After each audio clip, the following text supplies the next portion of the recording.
ตอนนี้ฮะก็ออกมาจากบ่อนกินเลี้ยงกันเนาะทุกคนกำลังสิกลับมือเหือนเนาะแต่ระหว่างทางเขาก็ถือหดน้ำท่าแปะเนาะทุกคนป้าเดี๋ยวกำลังเดิมเด่นเนาะสว่างแดงๆทุกคนเอ้ย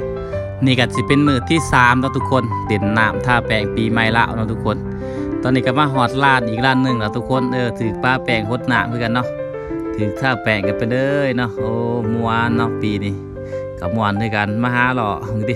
กับแป้งเต็มหน้าเต็มแก้มเลยทุกคนถือกันนะบายแก้มเนาะว่า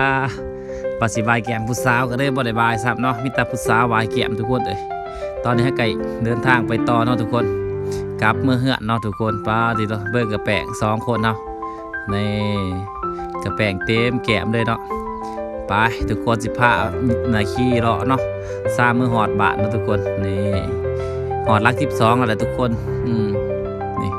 ทางไปเฮากลับลัก12ตอนนี้ก็มาหอดทางลัก12เนาะทุกคนทางเขาหวานฟังแดงเนาะกะ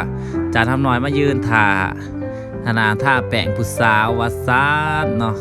ก็เด้อบริท่าสำดอกผู้ใดกับบริพานมาหาเนาะงวกสายงวกควายอยู่เนาะมุ้ยไผ่ผ่านมาให้กันนะป้าแปะงเลยสองเลยมาให้ท่าแปะงเนาะเล่นกับเด็กหน่อยแล้วตกมาปีนี้ทุกคนเลยเด็กน้อยฟ้าเด่นแล้วนี่ก็อยู่ห่านน้ำปั้นสาวแอนนาเนาะอยู่หลัก12เนาะไฟนั่นนะกะจิหูจักหลายเนาะทุกคนห่านนี้ห่านลังได้เนาะทุกคนแล้วฮะก็ไหลมานะเล่นอยู่นี่เนาะทุกคนจักข่าว1ตอนแดงๆอยู่กับทีมงานอายนอกเนาะคนหูจักกันนี่แหละอยู่นี่เลยอันนี้ก็จานไม่เนาะมาตรไทยเนาะนี่ก็อาณาสร้างแปลงรถเนาะนี่อยู่ข้างกันนี่แหละข้างห่านสาวแอนนาเนาะอายน้องกันเนาะกับสาวแอนนานี่เลยใส่แบตนี่เนาะโอดีเนาะอายสาวแอนนาเนาะเอากระไดมาจวดน้ำเพลินเนาะในมือนี่ในตอนแดงๆเนาะนี่บรรยากาศอยู่ห่านเพลินสวงแดงๆทุกคนเลย4-5 โมงก็เริ่มเด่นน้ำเด่นไนแล้วเนาะนี่ป้าดิตัวตอนนี้ฮะกระไดบายแก้มผู้สาวเนาะมาอยู่นี่กะมานจอยได้บายแก้มผู้สาวหวาน1ว้าแล้วก็ตัดฟ้ามาอีกในระยะหนึ่งเนาะป้าทีนี้เจ้าของหาดนั่งเล่นโทรศัพท์อยู่เนาะ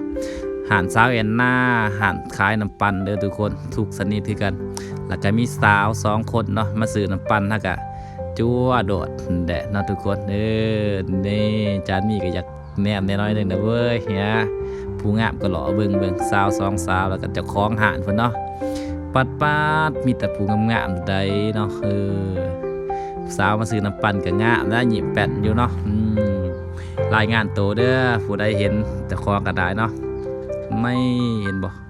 จะคล้องหาดยังบ่ทันสนใจหรอกเพราะว่าท่านเห็นอยู่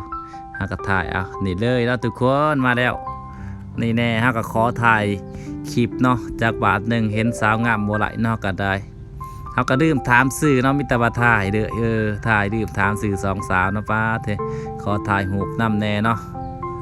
แล้วฮะก็สาวแอนนาจะคล้องห่านเขามากองนับเนาะทุกคนในพอดีเป็น3 สาวเนาะ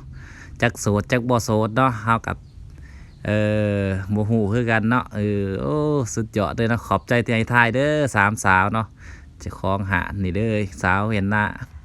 สาวยังแน่นน้อง2 คนนี่ลูกค้าสาวลูกค้าสาวแอนนาเนาะนี่มาซื้อประจำเพิ่นว่า